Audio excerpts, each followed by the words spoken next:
Ashamaa harka fuunee daawwattoota Shaggar Show baga nagaan dhuftan jechaatii qophii keenya irratti suuraa fi viidiyoowwan shamarranii sooshaal miidiyaa kana irratti maxxansanii karaa nama gaddisiisuun safuu, aadaa fi akkasumas amantaa bakka kan hin buune gochaa gara jabeenya qabu yoomilleen sammuu keessaa kan nama hin baane dargaggoota safuudhaan fi aadaadhaan hin guddanneen gochi kun bulaawwan keenya irratti raawwachuu isaanii baay'ee nama gaddisiisa. Kanaan wal qabatee ijoolleewwan kan dalagan gochaa gara jabeenya nama ajjeesurraa kan garaagarummaa hin qabu dhaabbataatti nama ajjeesu jechuudha. Qarshiidhaaf jedhanii saba ofii obboleettii ofii fi maatii ofii haadha ofii irratti wanti dalagamuu hin qabne ijoollee kana irratti dalaguun isaanii baay'ee nama gaddisiisa. Ijoolleen kana dalagan immoo maqaa qabu, suuraa qabu, iddoo jiraatan ni beekama. Kanaafuu naannoo Saawudii keessatti ijoollee gochaa obboleewwan haadha ofii irratti akka dalagan fudhachuudhaan ijoollee kana saaxiluu, waliin nyaachuu dhiisuu gara seeratti dhiyeessaniitoo namoonni kaanillee gochaa kana deebisanii akka hin yaadan gochuu miti akka hin yaadan illee barumsa akka irraa argamutti ijoolleen kun adabamuu qabu jedheetan amanaa. Kanaanuuf immoo akkuma beekamu namoonni kun eessayyuu dhokataniitu ba'uu danda'anii hiriyoota qabanii mana itti bulan illee ni qabanii. Kanaafuu saaxiltaniitoo gochaa isaanii kanaaf adabbii argachuu qaban namoonni akka irraa baratan jedheetan amanaa. Ijoolleewwan shamarran obbolaawwan keenya gochi kun immoo irratti raawwatan amma sooshaal miidiyaa irratti affeeraniitoo saayikooloojikaalii wantoota adda addaa suura isaanii maxxansan ijoolleen kana gootan suura isaanii yeroodhaaf yommuu isaan ilaalan sammuu isaanii miti namoonni kaanilleen yommuu ilaalu baay'ee nama kan qaanessuuf kan nama gaddisiisu waan ta'eef suuraawwan kana namoonni sooshaal miidiyaa keessa irratti illee maxxansitan balleessaa jechuu barbaada.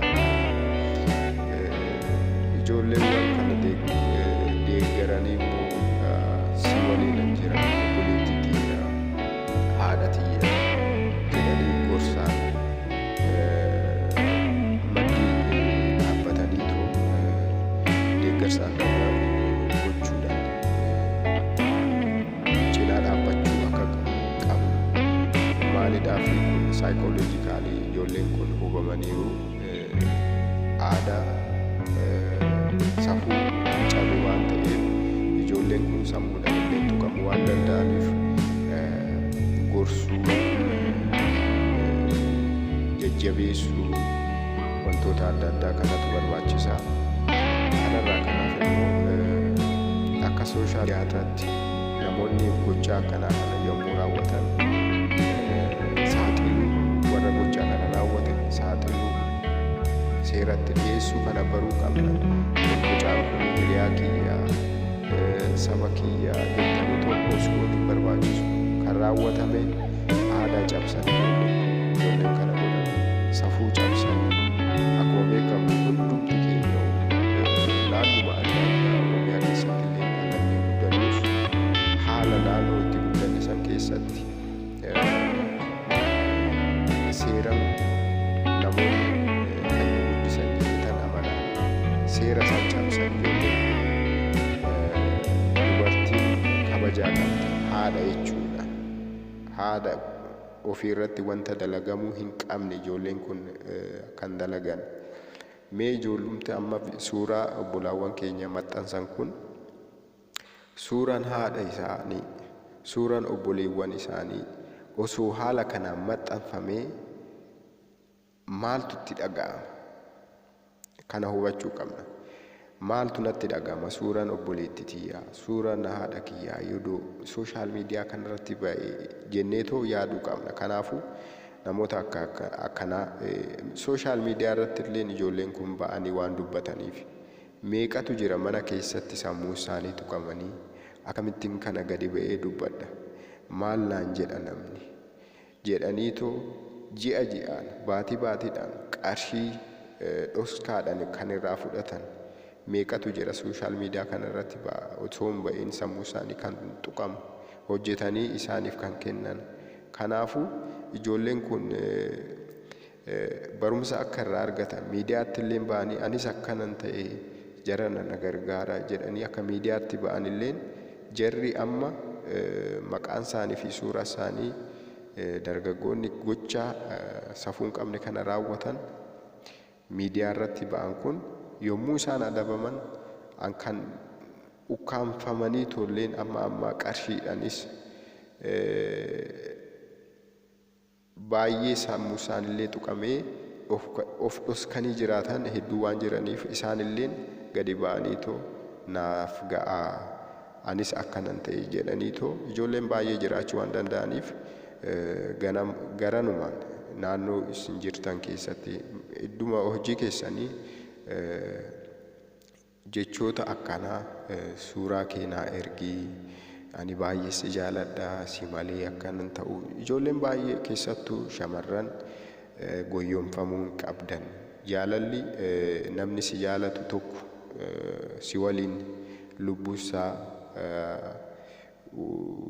maatii horachuu kan barbaadu yoo ta'e suuraa naa ergisiin jechuu waan hin dandeenyeefu namoonni akkana suuraa keenaaf ergii akkana godhii namoonni yommuu si gaafatan nama akkana dafaatoo bilookii godhaa sin hin barbaachisan suuraa keessan ergitanii booda kan itti aanu qarshii ergii waan ta'eef kana of eeggannoo gochuu qabdan jechuun barbaada.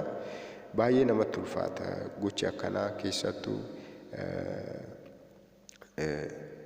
namoonni yommuu biyyaa ba'an kaayyoo qabu keessattuu shamarran maatii ofii jijjiiree obbolaawwan koo barsiisee haadha kootiif kana godhee abbaa kootiif kana godhee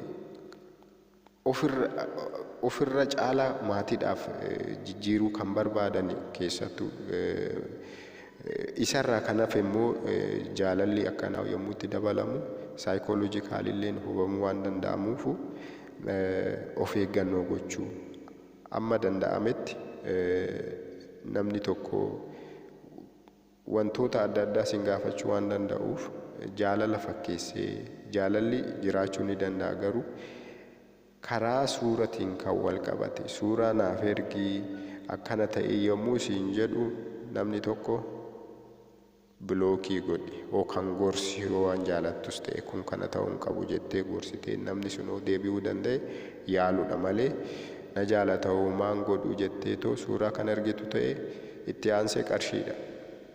Kanaafuu of eeggannoo gochuu guddaa qabdu jedheetan amana. Karaa biraatiin wal jajjabeessuu barbaachisaadha. Gorsa waliif laachuu barbaachisaadha. Sooshaal miidiyaa kanarratti immoo ijoolleen barumsa adda addaa kennan jiran isaan hordoftaniitoo barumsa irraa fudhachuu akkuma amantaa tinilleen amantaatti amantassaniin hordoftanii du'aayii gochuu kiristaannis taanan baayibilii quraana dubbisuudhaan musliimonnis of jajjabeessuu namoota immoo sooshaal miidiyaa kanarratti barumsa adda addaa dabarsan isaan irraa barumsa fudhachuu qabdan jechuun barbaada. Garanumaan waan waliin turtaniif baay'ee sin galateeffadha. Guyyaa gaarii.